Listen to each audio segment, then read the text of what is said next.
Hi friends, அஸ்ஸலாமு அலைக்கும். இங்கே பாருங்கள், எங்கள் வீட்டில் எனக்கு சிக்கன் கிரேவி. இது சிக்கன் குடமிளகாயும் வச்சு செஞ்ச கிரேவி. இது வந்து நம்ம தயிர் சாதம், சாம்பார் சாதம், ரசம் சாதம், அப்புறம் வந்து சப்பாத்தி, பரோட்டா இதுக்கெல்லாம் வந்து சேர்த்து வச்சு சாப்பிட்றதுக்கு அவ்வளோ ஒரு டேஸ்ட்டாக இருக்குங்க. இதோடைய டேஸ்ட் வந்து நீங்கள் ஒரு தடவை சமைச்சு சாப்பிட்டு பார்த்துட்டிங்கன்னா, இதோடைய டேஸ்ட்டை யாராலையும் மறக்க முடியாது. திருப்பி திருப்பி இதை சமைச்சு சாப்பிட்டுக்கிட்டே இருப்பீங்க. ஏன்னா அவ்வளோ ஒரு டேஸ்ட்டு. இதுக்கு வந்து ஹைலைட்டே வந்து அந்த நம்ம இதில் போடுறோம்ல குடமிளகா, அதுதாங்க அதுக்கு உள்ள இது. இது எப்படி சமைக்கணும், எப்படி பக்குவமாக எல்லா பொருள்களும், எல்லா மசாலாக்கள் என்னென்ன மசாலாவெலாம் சேர்க்கணுங்கிறத உங்களுக்கு வீடியோவில் ஸ்டெப் பை ஸ்டெப்பாக சொல்கிறேன். வாங்க இப்போ வீடியோக்குள்ளே போகலாம். நான் இப்போ வந்து 1/2 கிலோ சிக்கன் வாங்கி நல்லா உப்பும் மஞ்சள் தூளும் போட்டு கழுவி நல்லா சுத்தமாக எடுத்து வச்சுருக்கிறேன். அதுக்கப்புறம் இதுக்கு வந்து என்ன தேவைங்கிறத பார்ப்போம். இங்கே பாருங்கள், ஒரு 150 கிராம் சின்ன வெங்காயம் எடுத்து கட் பண்ணி வச்சுருக்கேன். அதுக்கப்புறம் வந்து ஒரு மீடியம் சைஸு குடமிளகா, இதையும் கட் பண்ணி எடுத்துக்குவோம். இப்போ வந்து இது வந்து மீடியம் சைஸு தக்காளி, 3 தக்காளி. ஏன்னா நிறைய தக்காளி போட்டோம்னா புளிப்பு வந்துடும். அது 3 தக்காளி எடுத்து மிக்சியில் நல்லா அடித்து வச்சுருக்கேன். இது வந்து 2 டேபிள் ஸ்பூன், டீஸ்பூன் இல்லைங்க, டேபிள் ஸ்பூன் தயிர். அதுக்கப்புறம் வந்து இஞ்சி பூண்டு விழுது. நான் ஏற்கனவே உங்களுக்கு இஞ்சி பூண்டு விழுது எப்படி அரைக்கணுங்கிறத வீடியோ போட்டிருக்கேன். அந்த இஞ்சி பூண்டு தான் இன்னும் என்கிட்ட இருக்கிறது. இது வந்து சிக்கன் 65 மசாலா. இதோட வந்து நம்ம மஞ்சள் தூள், மிளகாத்தூள் இதையும் சேர்த்து எடுத்துக்கிறோங்க. இப்போ வந்து ஒரு கடாயை அடுப்பில் வச்சு நல்லா சூடு பண்ணிப்போம். சூடு பண்ணினதுக்கப்புறம் இதுக்கு தேவையான அந்த சிக்கன் கிரேவிக்கு உண்டான தேவையான எண்ணெய் எவ்வளோ தேவையோ ஊற்றிக்கலாம். நான் 2 ஸ்பூன் வந்து ஸ்பூன் இல்லை, இது சின்ன குழிக்கரண்டி தான். 2 குழிக்கரண்டி எண்ணெய் விட்டுருக்கேன். விட்டுட்டு இப்போ வந்து கறி மசாலா பட்டை, அதில் வந்து ஒரு 1 இன்ச்சு கறி மசாலா பட்டை வந்து நல்லா எண்ணெய் சூடானோன்னா அதில் போட்டு நல்லா பொரிய விடுவோம். பொரிய விட்டுட்டு இந்த நம்ம எடுத்து வச்சுருக்கோம்ல 150 கிராம் வெங்காயம், அதையும் போட்டு நல்லா வதக்கணும். இது வந்து ஒரு கண்ணாடி பக்குவம் வெங்காயம் வர்ற அளவுக்கு ரொம்ப வந்து கோல்டன் கலரில் வறுத்துறக்கூடாது. ஒரு கண்ணாடி பக்குவம்னு அரை வேக்காடுன்னு சொல்லுவோம்ல, அந்த மாதிரி இந்த வெங்காயம் வந்ததுக்கப்புறம் நம்ம இப்போ சிக்கன் கழுவி க்ளீன் பண்ணி வச்சுருக்கோம்ல, அந்த சிக்கனையும் எடுத்து இதோட சேர்த்துருவோம். இங்கே பாருங்கள், 1/2 கிலோ தாங்க நான் எடுத்திருக்கேன். 1/2 கிலோ சிக்கனுக்கு உண்டானது தான் இப்போ நான் போட்டுட்ருக்கேன். 1/2 கிலோ சிக்கன் இது.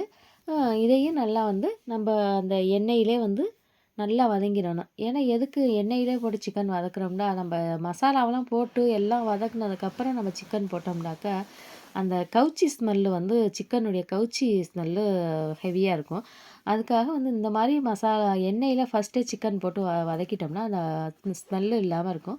சாப்பிட்றதுக்கு நல்லா டேஸ்ட்டாகவும் இருக்கும். இப்போ வந்து ஒரு 1/4 ஸ்பூன் வந்து மஞ்சள் தூளுக்கு தேவையான அளவு மஞ்சள் தூள் போட்டுப்போம். போட்டுட்டு இஞ்சி பூண்டு விழுது வந்து 1 1/2 டேபிள் ஸ்பூன் வந்து டீஸ்பூன் 1 1/2 டீஸ்பூன் வந்து இஞ்சி பூண்டு விழுது கொடுக்கணும். ஏன்னா சிக்கனுக்கு வந்து கொஞ்சம் இஞ்சி பூண்டு விழுதெல்லாம் கொஞ்சம் காரம் அதிகமாக கொடுத்தோம்னா தான் அது டேஸ்ட்டு நல்லாயிருக்கும்.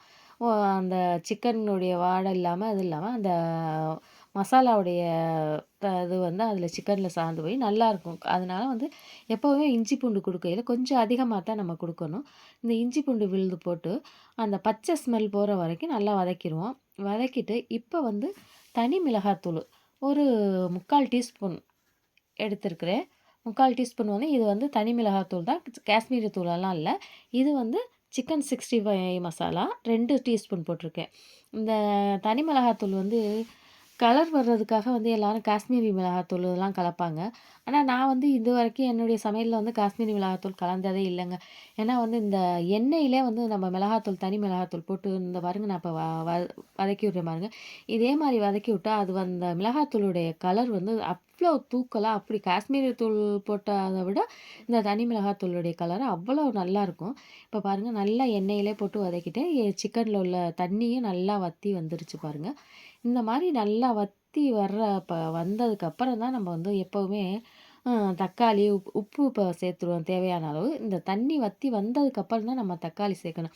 ஏன்னா முன்னாடியே தக்காளி சேர்த்துட்டோம்னா அந்த சிக்கன் கிரேவில வந்து அப்படியே தண்ணி விட்டுக்கிட்டு சீக்கிரமே தண்ணி வந்து வத்தி வராதுங்க. அதுக்காக மசாலாவெல்லாம் நல்லா வதங்குனதுக்கப்புறம் மிளகாத்தூள், மஞ்சத்தூள் எல்லாமே மசாலாலாம் போட்டு வதங்குனதுக்கப்புறம் நம்ம இந்த தக்காளி சேர்த்தோம்னாக்க ஆ சீக்கிரம் அதிலேருந்து தண்ணி வத்திரும். இங்க பாருங்க, நம்ம தக்காளி போட்ட உடனே எவ்வளோ ட்ரையா இருந்துச்சு. தக்காளி இப்போ இந்த இதில இப்போ சேர்த்த உடனே அந்த சிக்கன்லேருந்து எவ்வளோ ஸ்பீடா பாருங்க தண்ணி பிரியுதுன்னு பாருங்க. இதுக்கு தான் வந்து நம்ம வந்து எப்போவுமே வந்து மசாலாவுக்கு முன்னாடி வந்து தக்காளி சேர்க்கக்கூடாது.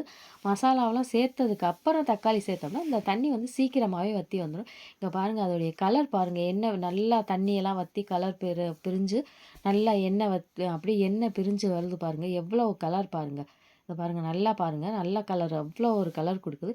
இந்த இடத்துல வந்து நம்ம வந்து இப்ப வந்து நம்ம இந்த கிரேவி அ ப சிக்கன் வந்து இந்த மசாலா வெந்துட்டுருக்கையிலே வந்து பாதி பக்குவம் வெந்துருச்சு. இப்ப வந்து நம்ம தயிர் ஊத்தணும். நம்ம வந்து இந்த இடத்துல தயிர் ஊத்தையில ஒரு சின்ன டிப்ஸ் இருக்கு. தயிரு நம்ம எந்த பொருள் சமைச்சாலும் தயிரு, தேங்காய் பால் சேர்த்து சமைக்கையில அடுப்புடைய அனல வந்து சிம்முல வச்சிரணும். ஏன்னா வந்து தயிரு, தேங்காய் பால்லாம் வந்து ஸ்பீடா அனல் இருந்துச்சுனாக்கா வந்து அப்படியே திரண்டது மாட்டம் கட்டி கட்டியா வந்துரும். அதுக்காக நம்ம எப்பவுமே வந்து தயிர் சேர்த்து சமைக்கிறதா இருந்தாலும் சரி, தேங்காய் பால் சேர்த்து சமைக்கிற பொருளா இருந்தாலும் சரி, அதுக்கு வந்து அனல் வந்து கம்மியா தான் வச்சிரணும். நல்ல சிம்முல வந்து சுத்தமா சிம்முல வச்சுட்டு நம்ம சேர்த்து நல்லா கலந்து விட்டு, அ ஒரு கொதி வந்ததுக்கு அப்புறம் நம்ம வந்து அனல் எப்பவும் போல ஏத்தி ஃபுல்லா வச்சுக்கலாம். இப்ப பாருங்க நான் அனல் குறைச்சிட்டு தான் இப்ப வச்சு தயிர் ஊத்தி கலந்துருக்கேன். இங்க பாருங்க தயிர் ஊத்துன அடையாளமே தெரியல பாருங்க. இது மாரி வந்து நம்ம எப்பவுமே தயிர் சேர்க்கையிலயோ, தேங்காய் பால் சேர்க்கையிலோ சேர்க்கணும். இப்ப வந்து உப்பு, காரம்லாம் நம்ம கரெக்ட்டா இருக்கான்னு பார்த்துப்போம். இது நல்லா தயிரெல்லாம் சேர்த்து நல்லா செட் ஆகி ஒண்ணா கலந்து செட் ஆகி வந்ததுக்கு அப்புறம் வந்து இந்த சிக்கனுக்கு வேகறதுக்கு உண்டான அளவு தண்ணி. நான் வந்து இதுக்கு வந்து ரொம்பலாம் தண்ணி சேர்க்கல. ஏன்னா இதுவே வந்து நம்ம மசாலாவிலே பாதி இது வெந்துருச்சு சிக்கன். அ அதுக்கப்புறம் வந்து நம்ம இப்ப வந்து அந்த தயிர் பாருங்க ஊத்துனேன்ல, அந்த இதுலேருந்து ஒரே 1 கப்பு அந்த தயிர் வச்சிருந்த கப்லேருந்து 1 கப்பு மட்டும் தான் நான் இதுக்கு தண்ணி ஊத்தப் போறேன். அ அப்படி ஊத்திட்டு நம்ம வந்து ஒரு 10 நிமிஷம் நல்லா ஸ்பீடா அனல்ல வந்து கொதிக்க விடணும். இங்க பாருங்க நல்லா வெந்துட்டுருக்கு. வெந்து கலர் நல்லா தண்ணியெல்லாம் இப்ப எண்ணெயெல்லாம் பிரிஞ்சிருச்சு. இந்த எண்ணெய் பிரிஞ்சு வந்ததுக்கப்புறம் தான் நம்ம வந்து அந்த தண்ணி சேர்க்கணும். இங்க பாருங்க. கலர பாருங்க. எண்ணெய் பிரிஞ்சு வந்து அந்த கலர் பாருங்களேன்! அவ்ளோ அருமையா கலர் இருக்குது. இப்ப இந்த அளவுக்கு இப்ப தான் தண்ணி சேர்க்கணும். 1 கப்பு தண்ணி சேர்த்துருக்கேன். இந்த கப்புல தண்ணி சேர்த்து நம்ம வந்து இத வந்து ஒரு 10 நிமிஷம் ஸ்பீடா வைக்கணும். ஸ்பீடா மூடிய வச்சு மூடிட்டு, ஸ்பீடா 10 நிமிஷம் கொதிக்க வச்சு, அந்த 10 நிமிஷம் கொதி வந்ததுக்கப்புறம் டக்குன்னு என்ன பண்ணினா, அதுக்கப்புறம் 10 நிமிஷம் சிம்ல வச்சிரணும்.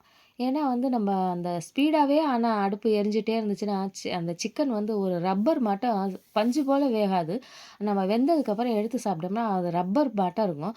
அதுக்காக தான் வந்து நல்லா ஒரு கொதிச்சு வந்து வெந்ததுக்கப்புறம், நம்ம அத வந்து சிம்முலயே வச்சு, அந்த தண்ணியெல்லாம் வத்தி வேகுற அளவுக்கு சிம்முலயே வச்சிரணும். ஏன்னா, அப்பதான் வந்து அது நல்லா அந்த கிரேவியுடைய இதெல்லாம் உப்பு, காரம் இதெல்லாம் வந்து அந்த சிக்கன்ல சார்ந்து நல்ல டேஸ்ட்டா இருக்கும். இங்க பாருங்க எந்த அளவுக்கு இருக்குன்னு. இப்ப வந்து நம்ம குடைமிளகாய் போட்டுப்போம். இந்த குடைமிளகாய் தாங்க இந்த சிக்கன் கிரேவிக்கே வந்து இந்த குடைமிளகாயுடைய ஸ்மெல்லும், அந்த வாசமும், அந்த டேஸ்ட்டும் அவ்வளோ ஒரு டேஸ்ட்டா இருக்குங்க. இது மாரி நீங்க சமைச்சு சாப்பிட்டு பார்த்தீங்கன்னா, ஒரு ட்ரிப்பு சமைச்சு சாப்பிட்டு பார்த்துட்டீங்கன்னா, இத விடவே மாட்டீங்க. நீங்க அடுத்தடுத்து இது மாரி தான் நீங்க சமைச்சு சாப்பிடுவீங்கங்க. இப்ப பாருங்க குடமிளகாயும் போட்டாச்சு. குடமிளகா போட்டுட்டு அனல் கம்மி பண்ணி வச்சிருக்கேன். எந்த அளவுக்கு கொதிக்குதுன்னு பாருங்க. இதே லெவல்ல தான் கொதிக்கணும் 10 நிமிஷத்துக்கு. ஸ்பீடாவலாம் கொதிக்கக்கூடாது. இதே லெவல்ல கொதிக்க விட்டுறணும். கொதிக்க விட்டுட்டு நம்ம வந்து இந்த மண் சட்டிங்கிறதுனால வந்து கொஞ்சம் கிரேவி வந்து தண்ணி பக்குவமா இருக்கு. தண்ணியா ரொம்ப கிரேவி வந்து ட்ரை ஆகுற அளவுக்கு வைக்காம, கொஞ்சம் சத சதன்னு இருக்கிற எடைய இடத்து ஸ்டேஜ்லயே வந்து நம்ம இந்த அடுப்ப ஆஃப் பண்ணிறணும். அப்பதான் வந்து இந்த கிரேவி வந்து இங்க பாருங்க, இப்ப காமிச்சிருக்கேன் பாருங்க. இந்த அளவுக்கு இருக்கையில வந்து நம்ம அடுப்ப ஆஃப் பண்ணிறணும். ஏன்னா, அந்த மண் சட்டியில நம்ம இப்போ வச்சிருக்கோம். இந்த அனலே வந்து இதுல அந்த தண்ணியெல்லாம் வந்து நல்லா ட்ரை ஆக வச்சுரும். இப்ப பாருங்க மல்லித்தூள் தூவிட்டேன். தூவி அடுப்பெல்லாம் ஆஃப் பண்ணிட்டேன். ஆஃப் பண்ணிட்டு, அப்படியே மூடி போட்டு கொஞ்ச நேரம் அந்த அன் சூடெல்லாம் அடங்குற வரைக்கும் அப்படியே வச்சுருவேன். வச்சுட்டு அதுக்கப்புறம் உங்களுக்கு திறந்து காமிக்கிறேன் பாருங்க. பாருங்க கிரேவி பாருங்க. அந்த சட்டியில உள்ள சூடே வந்து அந்த தண்ணியெல்லாம் நல்லா வத்தி, கிரேவி நம்ம சாப்பிடக்கூடிய பக்குவத்துக்கு வந்துருச்சு. இப்ப இந்த ஸ்டேஜ்ல வந்ததுக்கப்புறம் நம்ம அடுப்ப ஆஃப் பண்ணோம்னா, சுத்தமா கிரேவியே இல்லாம ட்ரை ஆயிரும். அதுக்காக தான் நம்ம கரெக்ட்டா பார்த்து பக்குவமா மண் சட்டியில வந்து அ அடுப்ப ஆஃப் பண்ணிறணுங்க. இப்ப பாருங்க கிரேவியும், சிக்கனும் சூப்பரா இருக்கு. இதே டேஸ்ட்டுக்கு நீங்களும் நான் சொன்ன பக்குவத்தில நீங்களும் சமைச்சு சாப்பிட்டு பாருங்க. இதோடைய டேஸ்ட் எப்படி இருக்குங்கிறத எனக்கு கமெண்ட் பாக்ஸ்ல சொல்லுங்க. இந்த வீடியோவ புதுசா பார்க்குற நண்பர்கள் யாரா இருந்தாலும் சப்ஸ்கிரைப் பண்ணி சப்போர்ட் பண்ணுங்க. அப்படியே உங்க நண்பர்களுக்கு அதிகமா ஷேர் பண்ணுங்க. இது இத விட இன்னொரு சூப்பரான அடுத்த வீடியோவில் உங்களை சந்திக்கிறேன்.